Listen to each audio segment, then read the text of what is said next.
briser un mur du silence, celui de parler de la question de la responsabilité de notre pays dans la situation au Proche-Orient. Et ça s'est fait par la mobilisation citoyenne de l'ensemble des associations ici présentes, la mobilisation populaire, notamment cet été. Voilà, c'est tout ça qui a amené à mettre le débat sur la place publique. En tout cas, on s'en félicite. Et effectivement, on est en train de passer à cap. Et je crois que plus que jamais, le peuple palestinien, il a besoin d'être appuyé à l'échelle internationale pour sa reconnaissance.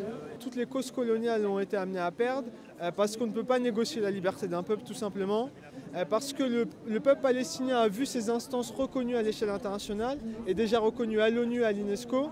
Donc c'est une marche en avant, à nous citoyens français, l'État français, d'appuyer cette démarche au nom des droits humains, au nom des droits de l'homme qu'on porte dans notre politique étrangère, en tout cas qu'on prétend porter. Donc voilà, à nous de s'en inspirer. En tout cas, je crois que la jeunesse de ce pays, elle est à l'avant-garde de ce processus et on ne peut que s'en féliciter à l'heure où on dit que les jeunes ne s'intéressent pas à la politique. Nous sommes tous des Palestiniens. Nous sommes tous des Palestiniens. Cette reconnaissance, elle se multiplie parmi la population, c'est très bien. Mais on voudrait dire que pour l'instant, c'est des territoires occupés et il ne faudrait pas que ça aboutisse à un État occupé. L'intérêt, c'est qu'il y aurait des frontières, les frontières de 67. Et ce serait également des frontières pour Israël, qui n'en a pas pour l'instant des frontières. Mais des négociations, Dieu sait qu'on est pour. Mais il ne faut quand même pas oublier les négociations d'Oslo, il y a 25 ans. C'était un grand espoir parmi nous. Et elles ont échoué complètement. Les négociations avec Kerry pendant 9 mois, on a l'impression que c'était quand même assez bidon. Donc, d'accord, une pression de l'Europe, une pression de la France, bien sûr, mais il reste le Conseil de sécurité de l'ONU. Et les résolutions de l'ONU, 2003, pour demander le démantèlement du mur, ça a été, comme toutes les autres résolutions, complètement oublié. Bon, alors nous on dit, c'est très bien la diplomatie, mais ça n'empêche pas qu'il faut obligatoirement et en même temps les sanctions, c'est-à-dire, elles sont connues les sanctions. On demande, et d'ailleurs, n'oubliez pas que la Palestine a déjà été reconnue comme État observateur à l'ONU et à l'UNESCO. Et pendant ce temps-là, il y a eu une accélération de la colonisation. Il y a eu une accélération au niveau des expropriations, en particulier à Jérusalem-Est. On demande que Jérusalem soit la capitale d'un État palestinien, bien sûr, mais actuellement on assiste à une telle accélération. On a l'impression que l'État d'Israël veut nous mettre devant le fait accompli. Donc c'est pour ça qu'on insiste, nous, sur les sanctions. Les sanctions, c'est la poursuite des criminels de guerre par la Cour pénale internationale. C'est aussi la rupture de l'accord d'association entre l'Europe et Israël, avec des tarifs douaniers préférentiels. On demande l'embargo des armes avec Israël. Et c'est pas la venue du général Sissi qui veut acheter des armes à la France qui va dans ce sens. Donc nous vous demandons aussi la poursuite du mouvement citoyen à notre niveau, à la base, du mouvement boycott, désinvestissement, sanctions. Donc nous participons au rassemblement pour reconnaître un État palestinien. Et c'est urgent, je suis bien d'accord avec vous, mais ça n'aura pas une portée réelle. On ne veut pas d'un État fantoche, on ne veut pas d'un État bantoustan, on ne veut pas d'un État mortifère. Et ça, c'est Madame Guigou qui l'a dit ce matin. Donc, on demande, je le répète, fin du blocus de Gaza. Il n'y a rien de gagné depuis les massacres de cet été. Au contraire. Hein. Donc, l'Israël s'approprie la terre, l'eau, l'air, les terres, l'air, le ciel, tout. Bon, donc, nous, on demande des sanctions. Et on demande de cette manière que les droits des Palestiniens soient enfin réalisés à travers un État et à travers une justice pour eux. Bon, donc fin du blocus de Gaza, fin de l'occupation, fin de la colonisation, démantèlement du mur d'apartheid, égalité des droits des Palestiniens d'Israël et droit au retour des réfugiés. Donc un État palestinien d'accord, mais avec un rapport de force lié à boycott, des investissements, sanctions.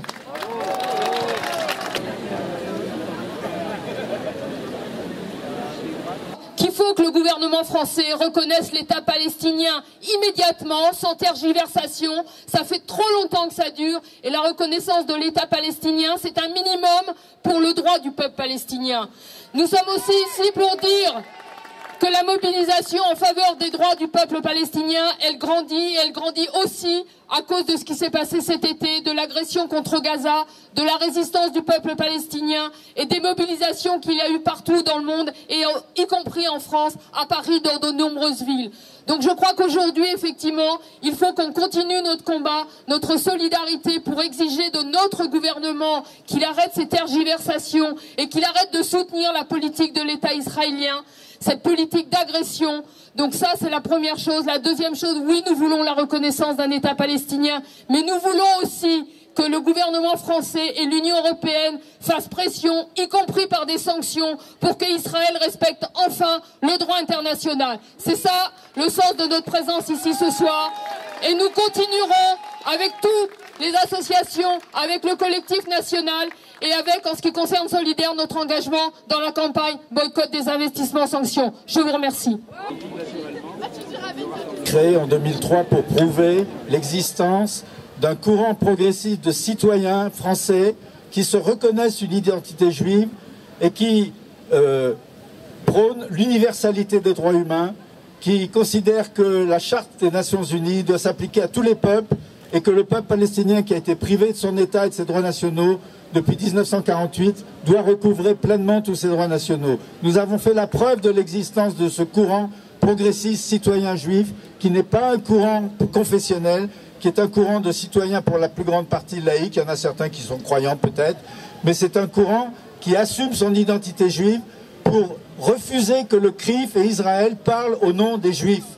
Parce qu'il y a une escroquerie de propagande qui veut faire croire que le CRIF, qui est honteusement opposé à la reconnaissance de l'État palestinien par l'Assemblée nationale, qui fait pression à l'heure actuelle, qui se reconnaît, qui va discuter d'égal à égal avec les dirigeants de la droite et de l'extrême droite israélienne, d'une extrême droite pire que l'extrême droite française, eh bien, nous voulons montrer que le CRIF n'est pas représentatif de l'opinion des Français juifs et que l'opinion française peut être tranquille, qu'il y a dans toute la population juive de ce pays un grand éventail d'opinions et que l'opinion pour les droits nationaux palestiniens, elle est vivante, elle est importante. Je ne peux pas dire si elle est majoritaire, je ne peux pas le dire, mais elle est importante et il faut le savoir. Et si on veut faire un rassemblement beaucoup plus important encore que celui-ci, pour que les droits nationaux palestiniens soient reconnus, soient votés à l'Assemblée nationale, que l'État de Palestine soit reconnu à l'Assemblée nationale ce soir,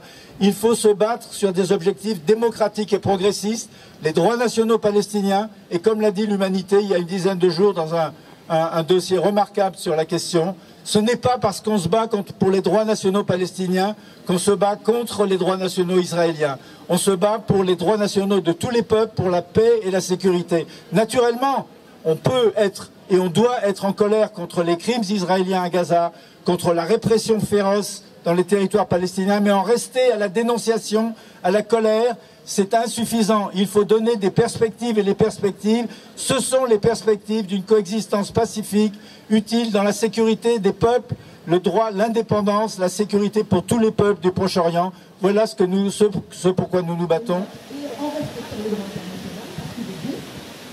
Ici aussi pour apporter notre soutien tout d'abord à la lutte du peuple palestinien, au peuple palestinien qui se bat pour son État depuis des années, mais un État que nous voulons qu'il soit de nouveau dans les frontières de 67 pour l'instant, à Gaza et en Cisjordanie avec Jérusalem-Est pour capitale.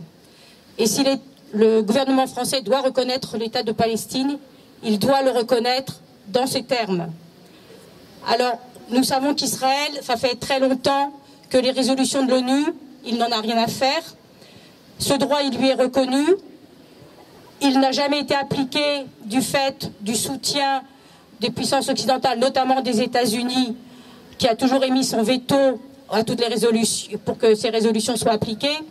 Mais aujourd'hui, ce que l'on voit, c'est que notre propre gouvernement a emboîté le pas aux Américains et qu'en plus, il a apporté son soutien inconditionnel à Israël ces dernières années. On l'a vu notamment à Gaza, où scandaleusement François Hollande a dit qu'Israël avait le droit de se défendre. Cet alignement sur la politique israélienne, elle a été très largement rejeté par notre peuple, comme on a pu le voir lors de toutes les manifestations qu'il y a eu cet été. Et c'est non seulement que le gouvernement français a persisté, mais comme on le voit, il a même été jusqu'à interdire des manifestations de solidarité et qu'il s'acharne contre les militants qui ont dénoncé cette interdiction. Donc je pense qu'à ce niveau-là, notre gouvernement n'est pas en reste par rapport à ce soutien en Israël et c'est ça que nous devons dénoncer. Et nous pensons que effectivement toute la mobilisation qui a eu lieu cet été a été très importante dans la prise de conscience au niveau de notre peuple, mais au niveau d'un certain nombre de forces politiques représentées à l'Assemblée, notamment au niveau du PS. Et l'initiative qui est prise ce soir à l'initiative de députés du PS nous semble importante en ce sens et nous la soutenons. Alors nous savons que même si l'État palestinien est reconnu, ce sera pour l'instant essentiellement symbolique, tant que la base de cet État sera ce qu'il est aujourd'hui, à savoir un État occupé, un État divisé, morcelé, mangé par les colonies israéliennes. Et donc c'est laquelle pour nous exigeons que pour que cet État puisse exister, il faut que mettre fin à l'occupation israélienne, mettre fin aux colonies et exiger que la communauté internationale s'empare de cette question et exiger que notre gouvernement fasse pression sur Israël pour qu'elle applique les résolutions et que si elle ne le fait pas, eh bien qu'elle prenne des sanctions contre l'État d'Israël. Et nous exigeons, nous sommes aussi avec toutes les autres forces du collectif pour les sanctions, pour le boycott aussi de tout ce qui peut empêcher Israël de pouvoir continuer sa politique. Et notamment, nous exigeons du gouvernement français, parce que ça c'est une chose qu'il est tout à fait possible, qu'il arrête d'acheter des armes à Israël, notamment les drones, qui sont utilisés contre la résistance palestinienne. Mais pour gagner cette bataille-là, il faut franchir des marches une à une, et celle-là est une marche importante. Et je le répète, c'est une belle leçon politique pour nous tous, parce qu'il y a 4 mois, quand nous sommes descendus dans la rue pour dénoncer les crimes à Gaza, nous ne pensions probablement pas être aujourd'hui, peut-être à la veille de cette victoire politique. Donc ça veut dire que même dans les situations les plus difficiles, non seulement il ne faut pas désespérer, mais c'est ceux qui se lèvent au nom du droit des peuples qui ont raison et qui peuvent lever des obstacles qui paraissent parfois infranchissables. Cette leçon-là, le peuple palestinien nous la donne depuis des années et des années, en continuant un combat qui paraît par moments impossible à gagner, tant les obstacles sont nombreux et tant la férocité de l'armée israélienne est grande. Et pourtant, il continue ce combat avec un courage extraordinaire. Eh bien, notre devoir, c'est d'être aux côtés d'eux, à côté d'eux, pour les aider à gagner cette bataille-là. Et ce qui se passe en ce moment au Parlement, c'est un des coins que nous sommes capables d'enfoncer. Et si nous y parvenons, eh bien, ça nous encouragera évidemment à aller beaucoup plus loin. Donc j'espère que cette bataille parlementaire sera gagnée. En tout cas, nous déployons tout ce que nous savons faire pour cela. Ce rassemblement participe à ça ce soir. Et tous les efforts de rassemblement et de bataille que nous déployons depuis des mois peuvent, je l'espère, payer et marquer des points. Merci à tous. La Palestine, c'est maintenant. La Palestine, c'est maintenant. Rendez-vous dans toutes les autres mobilisations qui restent. Donc on peut les lancer.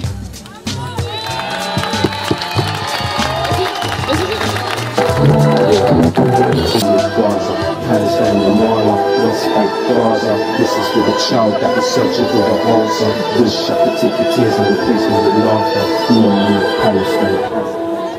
Rather listen to choose me.